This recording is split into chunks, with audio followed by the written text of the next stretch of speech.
Исполнилось ровно 3 года с момента, как произошли взрывы на северных потоках. И можно подвести некоторые итоги этим 3 годам без северных потоков. Напомню, что Северный поток эксплуатировался довольно активно.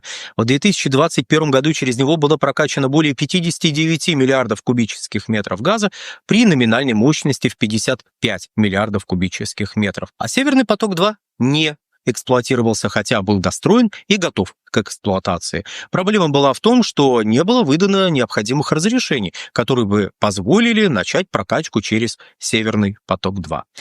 И если мы посмотрим на историю северных потоков, о чем у нас есть отдельный ролик, но если кратко, я напомню ключевые моменты. Проект первого Северного потока существовал с 90-х годов, и тогда уже было очевидно, что его прорабатывают для того, чтобы организовать прямые поставки газа от крупного поставщика в лице «Газпрома» к крупному покупателю в лице Германии. Ну и ряду других игроков, которые также были заинтересованы в строительстве этой магистрали. Строительство началось в конце нулевых годов, и уже в 2011-м была запущена первая нитка Северного потока, а в 2012-м вторая нитка Северного потока. Каждая из них мощностью 27,5 миллиардов кубических метров в год. Северный поток сталкивался с рядом проблем в ходе своей эксплуатации. В основном эти проблемы были связаны с трактовкой третьего энергопакета, а также с распространением действия третьего энергопакета на один из газопроводов, которые продолжали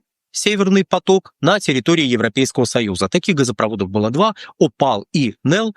И если НЕЛ мог эксплуатироваться полностью, загружаться на все 100%, то с газопроводом ОПАЛ возникали некоторые сложности. И то его загружали на 100%, то после протестов со стороны, например, Польши прекращали загружать на 100%. Но, тем не менее, постепенно мощности Северного потока были выведены на 100%. В итоге так уж совпало. Пик эксплуатации Северного потока пришелся на 2021 год. Те самые более 59 миллиардов кубических метров, которые были прокачаны потребителям в Германии и в ряде других стран Европейского Союза, которые получали газ через эту магистраль. В середине 10-х годов было подписано соглашение о строительстве Северного потока-2. Строительство Северного потока-2 встречало массу сопротивления, тем не менее, постепенно этот проект реализовывался. Важная оговорка. В Северном потоке и в Северном потоке-2 были заинтересованы не только Россия, но и ее партнеры в Европейском Союзе. Деньги на строительство обеих магистралей давала не только российская сторона, но и партнеры в Европейском Союзе. То есть, когда делаются масштабные обобщения, Европейский Союз покупает, или Европейский Союз отказывается от газа, или Европейский Союз что-то там еще, нужно понимать, что под этим понятием Европейский Союз могут подразумеваться совершенно разные люди, совершенно разные компании, совершенно разные игроки с разными интересами. И вот в данном случае Европейский Союз был представлен рядом энергетических компаний, которые были заинтересованы в строительстве трубы и заключали контракты, долгосрочные контракты на закупку газа. Это главный ответ на вопрос, а почему же не строили СПГ-терминалы? Потому что нужна была труба. И вот к 2022 году Северный поток эксплуатируется на 100%, в том числе за счет добавления к инфраструктуре на территории Европейского Союза мощностей, которые впоследствии должны были принять в себя газ из Северного потока-2. Тут еще один важный момент. Если бы не было желания со стороны европейских компаний покупать российский газ по трубе, то Северный поток-2 и не был бы реализован. В принципе, он не был бы построен, потому что столько препонов ставилось на пути реализации этого проекта, что проще было плюнуть и сказать, ну ладно, не получилось.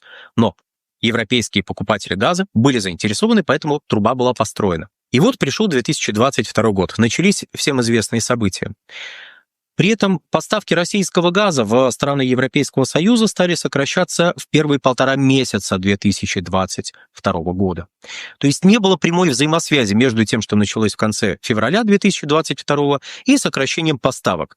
Сокращение поставок было вызвано в первую очередь высокими ценами на газ, которые образовались во второй половине 2021 года, и эти высокие цены давили на потребление газа в странах Европейского Союза. Так, в частности, потребление газа в промышленном сегменте сократилось увеличилась за первые 2 месяца 2022 года примерно на 20% относительно того же периода 2021 года. Также сокращали потребление и в сегменте населения. Правда, частично это можно было объяснить более высокой средней температурой зимой 2021-2022 годов по сравнению с зимой 2020-2021 годов. В этом плане было бы ошибкой напрямую связывать события конца февраля 2022 года и охлаждение отношений между Европейским Союзом и Российской Федерацией с сокращением поставок российского газа. У нас зачастую говорят, по сути, повторяя слова руководства Европейского Союза, что Европейский Союз планово отказывается от российского газа. Да, разумеется, сейчас, после мая 2025 года,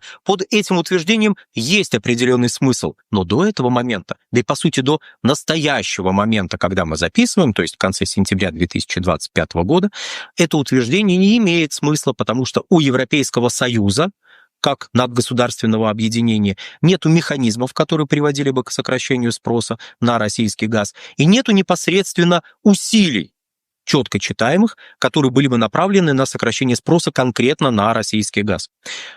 Но при этом спрос на российский газ, безусловно, сократился. Однако, прежде чем мы перейдем к этому вопросу чуть подробнее, все-таки завершим подготовку к последним дням функционирования северных потоков, точнее, Северного потока-1. А именно, в течение первой половины 2022 года с Северным потоком происходили некоторые изменения. В первую очередь эти изменения были связаны с тем, что были плановые ремонтные работы на газоперекачивающих агрегатах, обеспечивавших прокачку газа на протяжении 1200 километров. Это огромная величина. Как правило, компрессорные станции ставятся каждые 100-150 километров. Здесь поставлена была одна компрессорная станция, портовая, которая обеспечивала прокачку газа на 1200 километров. Огромная величина, огромная мощность. И эта огромная мощность обеспечивалась газоперекачивающими агрегатами высокой мощности. Периодически эти газоперекачивающие агрегаты необходимо было обслуживать. Притом был как текущий ремонт, так и капитальный ремонт. И вот подошел срок капитальных ремонтов ряда установок, которые были сердцем этих газоперекачивающих агрегатов. Турбины извлекались и отвозились в Канаду. В данном случае одна турбина была извлечена и отвезена в Канаду на осуществление капитального ремонта. И подошел срок возвращения этой турбины в конце весны, начале лета 2022 года. Однако к тому моменту канадское руководство успело принять санкции, которые мешали поставкам этой турбины, потому что напрямую было запрещено поставлять такого рода оборудование в Российскую Федерацию. И получилась странная ситуация. Мы отправили вам на ремонт нашу вещь, вы ее отремонтировали, а возвращать обратно не хотите, потому что наложены санкции. Что за абсурд? Давайте выяснять. Тут стоит пояснить, а почему нашу турбину отправили в Канаду? Дело в том, что эта турбина была произведена компанией Rolls-Royce. Она была произведена на канадском предприятии, которым тогда компания Rolls-Royce владела. В конце нулевых годов у нас только-только появились производства газоперекачивающих агрегатов большой мощности. В том случае это был газоперекачивающий агрегат Ладога-32. К этому моменту уже были заключены все контракты по поставкам оборудования для Северного потока. То есть производство Ладоги было запущено после того, как были законтрактованы газоперекачивающие агрегаты для нужд компрессорной станции портовая, которая, еще раз повторю, обеспечивала прокачку газа, должна была обеспечивать прокачку газа по Северному потоку. Тогда был проведен тендер, и победителем тендера оказался Rolls-Royce. Rolls-Royce поставил оборудование, но потом это производство было куплено компанией Siemens. Поэтому компании Siemens перешли обязательства по обслуживанию газоперекачивающих агрегатов. Поэтому турбины отвозились на место производства, где, собственно, и производились капитальные ремонтные работы. И вот плановые капитальные ремонтные работы были произведены, но вернуть турбину нельзя. А тут проблема в том, что нужно отправлять следующую, потом еще одну, потом еще, потому что это последовательный процесс, нельзя выключать все турбины сразу, иначе поставки газа прекратятся, но нужно выдержать определенное расписание, турбину отремонтировали, привезли, установили. демонтировали следующую, упаковали, отправили, отремонтировали, упаковали, вернули, распаковали, смонтировали, запустили, проверили, запустили, демонтировали следующую, ну и так далее, так далее, так далее. И вот этот цикл был нарушен санкционными ограничениями, которые вело канадское руководство. Руководство Германии при этом не проявляло особого желания как-то разрешить эту ситуацию.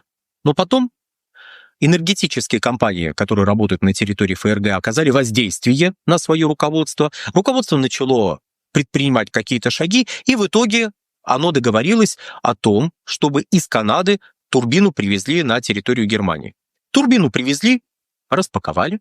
Олаф Шольц, который занимал тогда пост канцлера Германии, около этой турбины походил, позаглядывал внутрь, пощупал ее и сообщил: все, приезжайте, забирайте. Но по большому счету, после того, как турбину распаковали без присутствия собственника, после того, как посторонние люди ходили ее, щупали, заглядывали внутрь, может быть, прилепили жвачку, бросили гаечный ключ или, наоборот, открутили что-нибудь от этой турбины. Необходимо было провести некоторые работы, прежде чем можно было бы эту турбину принять. Ну и кроме того, опять мы сталкиваемся с тем, что это нарушение устоявшихся процедур. Кроме того, немецкое руководство тогда отказывалось выстраивать новую систему взаимоотношений, которая позволила бы эффективно отвозить эти самые турбины на капитальный ремонт и их возвращать в предсказуемые сроки.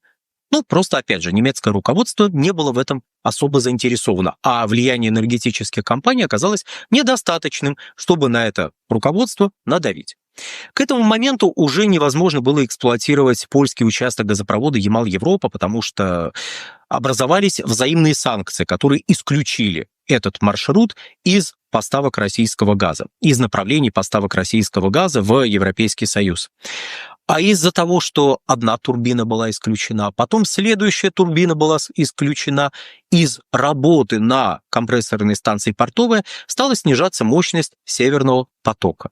Точнее, стала снижаться прокачка через Северный поток.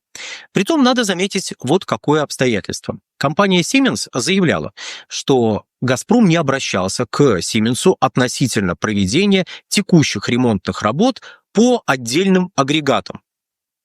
А «Газпром» настаивал на том, что он обращался к Siemens, специалисты Siemens провели диагностику и заявили о невозможности устранить обнаруженные недостатки в условиях компрессорной станции. Опять же, возник вопрос о том, что необходимо демонтировать эти установки и отвозить их на завод, где подвергать более подробной диагностике, более тщательной диагностике и ремонтировать.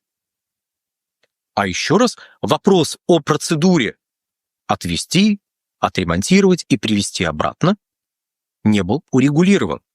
Притом мы можем утверждать, что «Газпром» действительно обращался к компании Siemens для устранения различного рода недостатков, которые были обнаружены в довольно давно эксплуатирующихся установках, потому что «Газпром» опубликовал переписку с компанией Siemens после того, как руководство Siemens стало утверждать, что никаких обращений не было, они ничего не знают и не понимают, о чем идет речь. Переписка была опубликована, и все желающие, в общем-то, могут с ней ознакомиться. Но как бы там ни было, а к осени 2022 года ситуация была следующей. В работе оставался один газоперекачивающий агрегат. Объемы прокачки газа упали до многолетних минимумов по Северному потоку. А тут пришло 31 августа, когда нужно было этот газоперекачивающий агрегат остановить на плановую профилактику. И если бы все было хорошо, то уже 2 сентября 2022 года работа этого агрегата возобновилась бы. Но были обнаружены проблемы. Компания Siemens сказала, что с этими проблемами она ничего в этих условиях сделать не может, и эксплуатация не возобновилась. Потому что нельзя эксплуатировать агрегат, если непонятно, что с ним происходит, и нельзя возникшие сложности устранить. Сначала их надо устранить, а потом начать эксплуатировать. Иначе в ходе эксплуатации он неожиданно может прекратить работать. И может быть вообще разрушен. А это недопустимо.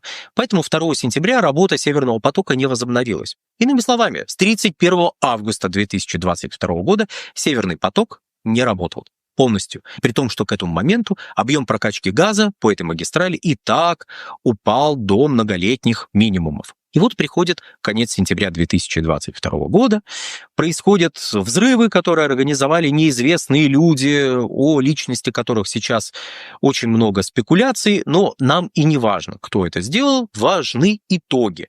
А именно, во-первых, из 4 ниток 3 были выведены из строя, одна может эксплуатироваться, но проблема вот в чем. Это нитка Северного потока-2. А для эксплуатации Северного потока-2 необходимо разрешение. Необходимо пройти юридические процедуры, которые в текущих условиях практически невозможно пройти. Многие из вас видели новости о том, что Северным потоком-2 заинтересовалась некая американская компания, некий американский инвестор. И из этого стали делать выводы, что сейчас американцы купят эту трубу, и она формально будет уже американской, она не будет принадлежать российской стороне, и по нормам третьего энергопакета можно будет спокойно провести все необходимые согласования, а потом продолжить поставки российского газа. Ну или точнее, начать поставки российского газа уже через эту магистраль. Чисто технически подобный ход, наверное, можно было бы осуществить, но к этому моменту слишком много изменилось уже в политике Европейского Союза. Однако поговорим о количественных показателях. В 2021 году начался мировой энергетический кризис. Эту мысль необходимо раз за разом повторять, чтобы выветрилось представление, будто 24 февраля 2022 года начался некий особый энергетический кризис конкретно в Европейском Союзе. Нет, к этому моменту энергетический кризис в мире вообще и в Европейском Союзе в частности благополучно, если слово «благополучно» здесь подходит, шел. И многие проблемы, с которыми столкнулся Европейский Союз, с которыми столкнулись Соединенные Штаты Америки и многие другие страны, были связаны с событиями лета 2021 года, когда и стартовал этот самый энергетический кризис. И во многом падение спроса на газ в Европейском Союзе на фоне обострения отношений с Российской Федерацией происходило не из-за обострения отношений с Российской Федерацией, а из-за давления высоких цен, которые никуда не делись и которые не взялись из ниоткуда. Более того, напомню, $2000 за 1000 кубических метров европейские биржи продемонстрировали в декабре 2021 года. Средние показатели в 2022 году все-таки были ниже, а аномалии вроде скачков до 3000, до $3600, которые наблюдались в отдельные дни, это именно аномалии. Средние значения были ниже. Более того, в мае 2022 года цены на газ в Европейском Союзе опускались ниже $1000 за 1000 кубических метров, и так получилось, что из-за системы, из-за специфики ценообразования российский газ вышел даже дороже в отдельные периоды второго квартала 2022 года, чем тот газ, который который получали потребители, напрямую через биржу и от других поставщиков. И это тоже не надо сбрасывать со счетов, когда мы говорим о причинах снижения спроса конкретно на российский газ. В отдельные периоды он был дороже альтернатив.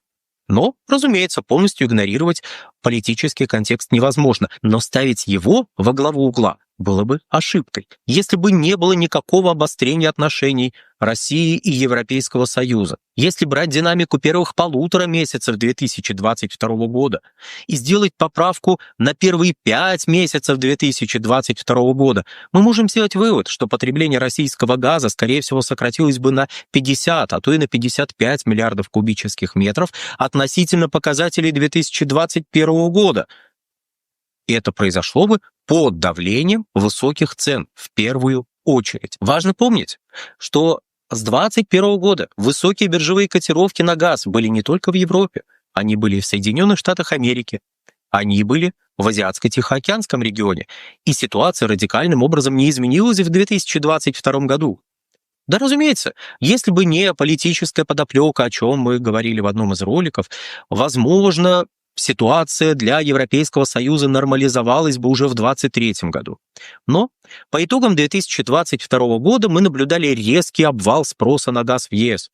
Если в 2021 году страны Европейского Союза потребляли примерно 415 миллиардов кубических метров, то в 2022 году этот показатель упал до примерно 363-365 миллиардов кубических метров и продолжил снижение в 2023 году. По сути, 2023-2024 годы в плане потребления газа мало чем отличались.